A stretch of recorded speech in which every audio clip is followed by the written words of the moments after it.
Welcome back दोस्तों। और मुझे पता है कि सारे वन पीस फैंस के मन में क्या सवाल घूम रहे होंगे कि वन पीस के लेटेस्ट स्पॉइलर के बारे में अभी तक किसी ने बात क्यों नहीं किया।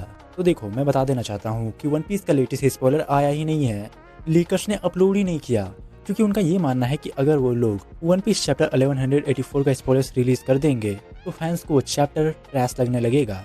मतलब उनका ये कहना है कि वन पीस के लेटेस्ट चैप्टर में ऐसा कुछ खास हुआ नहीं है, इसलिए वो लोग कोई स्पॉयलर्स लीक कर ही नहीं रहे हैं। उनका ये कहना है कि डायरेक्ट तुम चैप्टर ही देखो, तब तुम्हें अच्छा लगेगा, वरना अगर हमने स्पॉयलर्स लीक कर दिया तो तुम्हें चैप्टर बिल्कुल भी पसंद नहीं आएगा। मतलब इनडायरेक्टली वो लोग चैप्टर को बोरिंग कह रहे हैं, जो कि देखा जाए तो पता नहीं उनको ऐसा क्यों लग रहा है, क्योंकि हम में से किसी का भी ऐसा मानना तो नहीं होगा। और इतने सारे चैप्टर्स में से एक चैप्टर बोरिंग निकल भी जाए तो उससे क्या ही फर्क पड़ेगा। मुझे नहीं लगता कि किसी को इससे प्रॉब्लम होगी, और अब क्या ही कर सकते हैं, उनका मानना ऐसा है तो। लेकिन हाँ, ऐसा भी नहीं है कि हमें कुछ मिला ही नहीं है स्पॉयलर्स के नाम पे।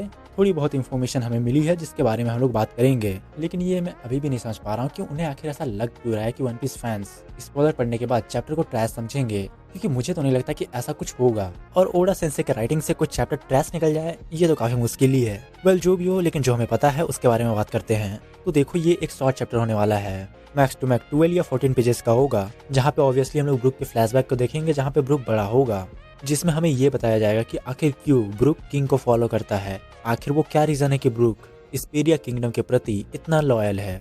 कुछ तो रीजन होगा ही, तभी तो वो इतना लॉयल है। वन पीस के लेटेस्ट चैप्टर 1184 में हम लोग देखेंगे कि ब्रुक एक जंकयार्ड में बड़ा होता है, जिसके लिए वो फॉर्मर किंग को ब्लेम करता है कि उसका चाइल्डहुड पॉवर्टी में जा रहा है, और ये सब का कारण वो फॉर्मर किंग को मानता है। अब ऐसा क्या है, उसने क्या किया है, ये तो हमें नहीं पता। होपफुली हमें चैप्टर में पता चल जाए। पर वहाँ पे 21 साल का एक यंग प्रिंस भी था जिसका नाम था रुएन, और वो उसी जंकयार्ड के पास से गुजर रहा था।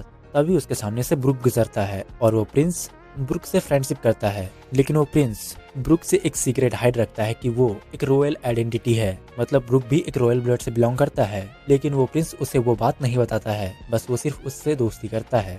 और कुछ वक्त बाद Prince ruin along with candle, मतलब कैंडल के साथ, ब्रुक को रेस्क्यू करता है from the marine and took him into the castle. मतलब मरीन से बचाने के बाद ब्रुक को वो लोग कासल पे ले आते हैं, और इसी एक्ट ऑफ काइंडनेस से प्रिंस अर्न कर लेता है ब्रुक के लॉयलिटी और ट्रस्ट को, वो भी पूरे लाइफ टाइम के लिए। तो हाँ, यही रीजन था कि क्यों ब्रुक एस्पेरिया किंगडम के प्रति इतना लॉयल था। लेकिन मुझे अभी भी समझ में नहीं आया कि अगर ब्रुक रॉयल आइडेंटिटी से बिलोंग करता था तो वो जंकयार्ड में क्यों पला बड़ा।